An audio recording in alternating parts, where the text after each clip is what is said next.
السلام عليكم. ازيكم عاملين ايه؟ وحشتوني جدا. آه، طبعا وحشتوني جدا من امبارح. كاس العالم خلص خلاص. النادي الاهلي بيودع البطوله بعد تعادل مع بورتو البرتغالي. زي ما اتكلمنا في الحلقه بتاعت امبارح، خلاص كاس العالم انتهى، ونبني على اللي جاي، نبني على الفريق اللي موجود. وخلينا نتكلم مبدئيا كاس العالم. آه، اتعمل منه كام نسخة؟ لحد دلوقتي كأس العالم اتعمل منه 20 نسخة. النهاردة احنا هنتكلم عن تاريخ الأهلي في كأس العالم للأندية. زي ما قلنا، كأس العالم اتعمل منه 20 نسخة. الأهلي شارك في 10 نسخ من كأس العالم للأندية من ساعة ما اتعمل. 10 نسخ يعني بتتكلم في 50% من مشاركات فريق في كأس العالم على مدار تاريخه. الأهلي بيشارك في 10 نسخ من ال 20 نسخة اللي اتعملت. الأهلي كان موجود في 50%، يعني نص كأس العالم الأهلي موجود في. يعتبر مرة أو مرة لا، لو هنحسبها كده مرة أو مرة لا، نسخة أو نسخة لا، وهكذا. طبعا هو تاني فريق بعد أوكلاند سيتي.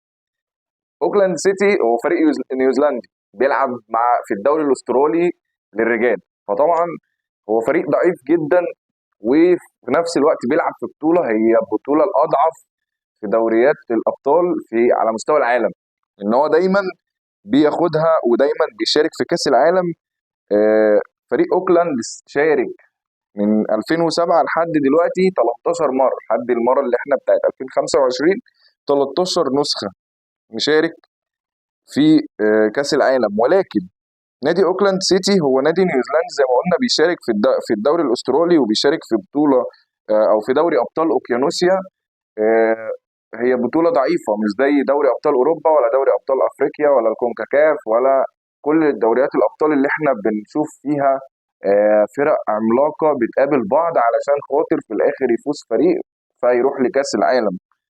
فطبعا بالتالي هو أضعف دوري أبطال على مستوى العالم. ولذلك أنا كأهلاوي بعتبر إن النادي الأهلي هو أول أو أحسن أو أكتر نادي شارك في كأس العالم عن جدارة واستحقاق. ان هو ده بعد منازعات مع الفرق الافريقيه وشمال ويمين ونروح ونيجي. ويعني انا بعتبر بطوله افريقيا هي بطوله صعبه للناس اللي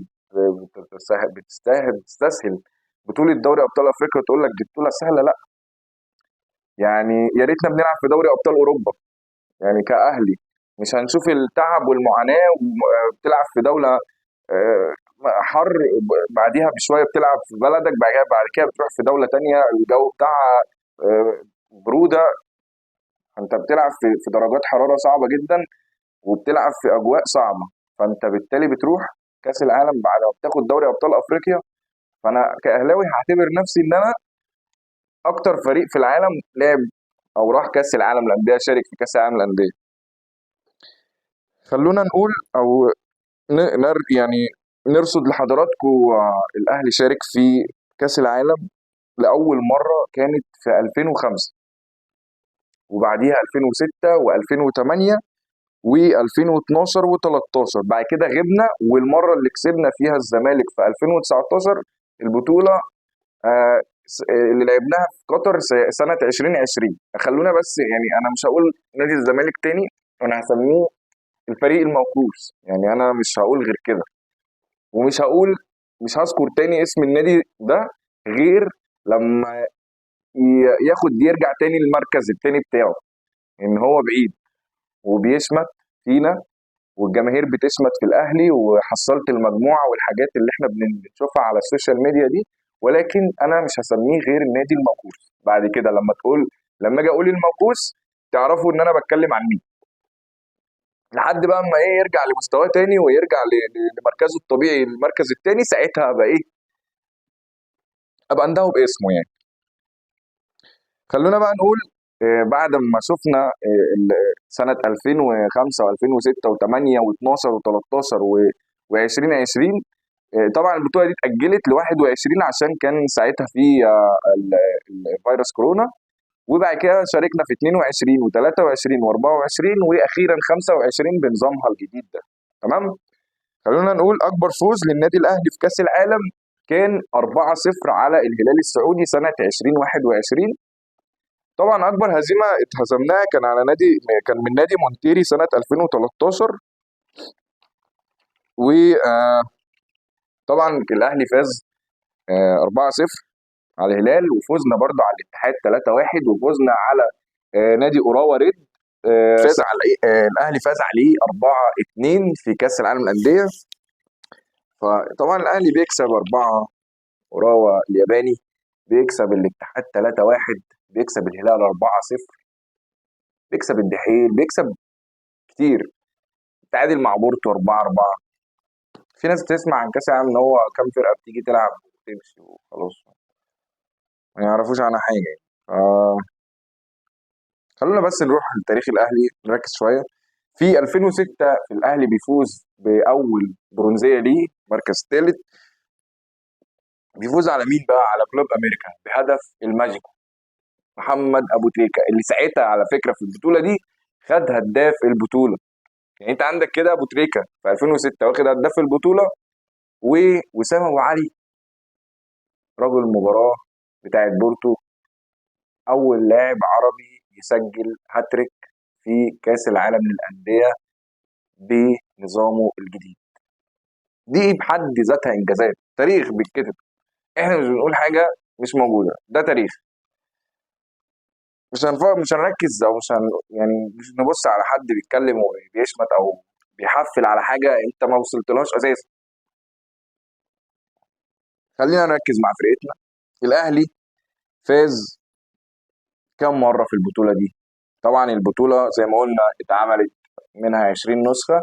الاهلي شارك في كام نسخه؟ في 10 نسخ.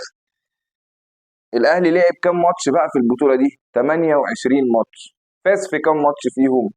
والله الواحد تعب عبال ما جاب المعلومات دي. الاهلي بيفوز في 11 مباراه في كاس العالم للانديه. تمام. بنتعادل. طبعا التعادل في البطولات السابقه كان يا اما عشان تلعب على المركز الثالث، يا اما المركز الثاني، او يعني ما بتتعادلش وتلم نقط، لا انت يا تخسر يا تكسب.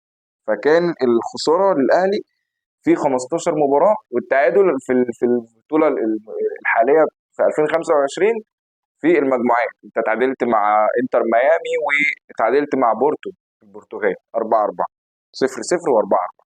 تمام. وخسرت في 15 ماتش. طبعا انت بتلاعب مين؟ بتلاعب ريال مدريد، بتلاعب بايرن ميونخ، بتلاعب بالميراس، بتلاعب مونتيري، بتلاعب فرق يعني قويه جدا، ليفلات اعلى منك بكتير. وتعالوا بقى يعني بالترتيب كده، مشاركات الاهلي لاعب فين، حقق ايه، بالترتيب من اول بطوله لحد السنه دي. في 2005 اول بطوله للنادي الاهلي كانت في اليابان، يحقق المركز السادس. في 2006 في اليابان برضو اول مركز ثالث نحققه كان في البطوله دي. 2008 بنشارك في اليابان برضو بنحقق مركز سادس. و2012 برضو في اليابان وبنحقق مركز رابع. 2013 في المغرب بنحقق المركز السادس. و2020 بنغيب طبعا 6 سنين او 7 سنين عن البطوله. وفي 2019 بناخد دوري ابطال افريقيا. بنشارك بقى في كاس العالم بتاع 2020 اللي كان في قطر على حساب مين؟ على حساب الزمالك، اللي اخر مره هقول اسمه انا هسميه بعد كده الموقوس. مش هقول تاني النادي الزمالك الا لما يعني اما اقول الموقوس يعرفوا انا بتكلم عن مين. مش هقول تاني اسمه الا لما يعني يرجع لمستواه ويرجع للمركز الطبيعي بتاعه، المركز الثاني. غير كده مش هقول اسمه غير الموقوس، عشان هم بيحفلوا على السوشيال ميديا بقى تحفيل وشماتة غير طبيعية على حاجة هم ما بيحلموش يعني يروحوا لها. فربنا يعينهم بقى. فبنشارك على حسابهم في قطر وبناخد برضو البرونزية. في 2021 بنشارك وفي الإمارات وبناخد برضو المركز الثالث.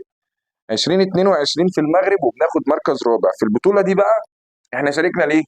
كان ساعتها الوداد هو اللي واخد دوري أبطال أفريقيا، كان مين اللي وصيف ليه؟ الاهلي. فبناء عليه احنا شاركنا. طب طلعوا برضو المواكيس يقول لك انت ليه الرجاء ما يشاركش؟ ليه بيراميدز؟ ليه الزمالك ما يشاركش؟ ليه؟ احنا مالنا يا جدعان؟ هو الزمالك الاهلي كان بيلعب في دوري ابطال افريقيا، الوداد خد البطوله. طب هم اللي منظمين البطوله، طب فبيجيبوا بطل الدوري المحلي، لا الوداد، فلا مش هيجيبوا الرجاء، ولا مش هيجيبوا نهضه بركان، لا هيجيبوا الاهلي. ليه؟ لان دي بطوله قاريه مش بطوله محليه، انت بتلعب بطوله عالميه. فبتجيب وصيف البطوله القاريه اللي انت بتاخد منها الفرق. فكان ساعتها الوداد اللي واخد البطوله ووصيفه الاهلي. في الدوري المحلي الفرق لو هتشارك بقى كفرقه منظمه للبطوله، برضو الوداد هو اللي واخد الدوري. لو كان الرجاء واخد الدوري المحلي كان هو اللي شارك، انما الاهلي هو اللي شارك، بناء عليه الاهلي بيشارك. فساعتها خدنا مركز رابع في البطوله دي. 2023 بنحقق اخر برونزيه لينا، والبطوله دي اللي كسبنا فيها الاتحاد 3-1.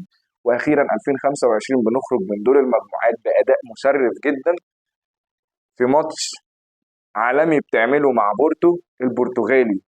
انا مش عايز اتكلم تاني، بورتو البرتغالي يعني. انت متخيل انت بتلاعب مين؟ بتلاعب فريق بيطلع لعيبه لريال مدريد وبرشلونه وليفربول ودورتموند وبايرن وانتر، وبيودي لعيبه للفرقه دي، ونشوف لعيبته بتلعب في الفرقه دي، وهو نفسه بيلعب في دوري ابطال اوروبا. وانت بتلعبه وبتجريه وبتكسب، تتعادل وتخسر فتكسب، فتتعادل فتكسب، فهم يتعادلوا في الاخر. فانت بتعمل ماتش عالمي. لولا الدفاع والحارس المرمى لو كانوا صحيين شويه وكان حصل تغيير فيهم، كان زمانك عامل سكور تاريخي على فرقه زي دي. الفرقه دي على فكره خرجت معاك، يعني انت عشان بس ما حدش يشمت وحد يحفل وحد يقول يا جدعان، بورتو خرج معانا من كاس العالم من المجموعات. يعني عارفين بورتو يعني قيمه التسويقيه كام؟ واحنا كام؟ يعني بتتكلم في 346 مليون يورو والاهلي 49 مليون. فرق 7 اضعاف، فرق السما من الارض. لعيبه على اعلى مستوى وجهاز فني على اعلى مستوى وبيحضروا للبطوله من كام سنه، وفي الاخر خرج في المجموعات. واللي صعد ده انتر ميامي الضعيف جدا، وبالميراس الضعيف جدا اللي احنا غلبناه قبل كده. بالميراس ده برضه خدنا منه مركز ثالث، ساعتها كنا بنلعب معاهم على الثالث والرابع وخدنا منهم بضربات الجزاء. ف حابب اقول للمواكيس خليكم على جنب، ركزوش معانا. الحاجات دي بتوجع القلب وبتوجع البطن ليكوا، مالكوش دعوه بينا خالص. عشان تقعدوا تحفلوا خلاص، احنا مش عايزين نجيب سيرتكم والله، بس انتوا اللي بتضطرونا نجيب السيره. فدي تاريخ الاهلي في كاس العالم للانديه. ان شاء الله الحلقات اللي جايه والفيديوهات اللي جايه زي ما اتكلمنا قبل كده هنتكلم تاني في الحلقات اللي فاتت. قلنا هنقول اللعيبه المؤثره مع الاهلي في البطولات اللي زي دي، هنجيب كل لعيب، نجيب تاريخه، نجيب ارقامه، كل الحاجات دي هنتكلم فيها في الحلقات اللي جايه ان شاء الله. اتمنى بس منكم حاجه، انا بتعب والله عشان اعمل المحتوى ده، فلو تكرمتوا يعني والله العظيم الواحد بيفرح لما بيلاقي مشاهده زياده او لايك او اشتراك زياده. فاتمنى منكم ان انتوا تشتركوا في القناه وتفعلوا الجرس طبعا عشان يوصلكم كل الفيديوهات اول باول، وتعملوا لايك للفيديوهات. واللي عنده اي حاجه يقدر او حابب يقولها في التعليقات، حابب يتكلم في مواضيع معينه في الكوره طبعا، مع النادي الاهلي خصوصا، بما اننا بنتكلم الفتره دي عن النادي الاهلي علشان خاطر في حاجات كتير قوي مش واخده حقها مع النادي. وده اللي خلاني اطلع اتكلم واعمل حلقات عن النادي الاهلي مخصوص يعني. بس احنا في الفيديوهات الجايه ان شاء الله هنتكلم في حاجات مختلفه ان شاء الله في الكوره، هنركز في حاجات معينه ان شاء الله تعجبكم. و آه، ركزوا معانا في الفيديوهات اللي جايه، تابعونا ودعمونا بس في القناه، وان شاء الله كل الفيديوهات اللي جايه باذن الله تعجبكم. وانا اتمنى الحلقه دي تكون عجبتكم باذن الله، واشوفكم دايما على خير. اهو السلام عليكم.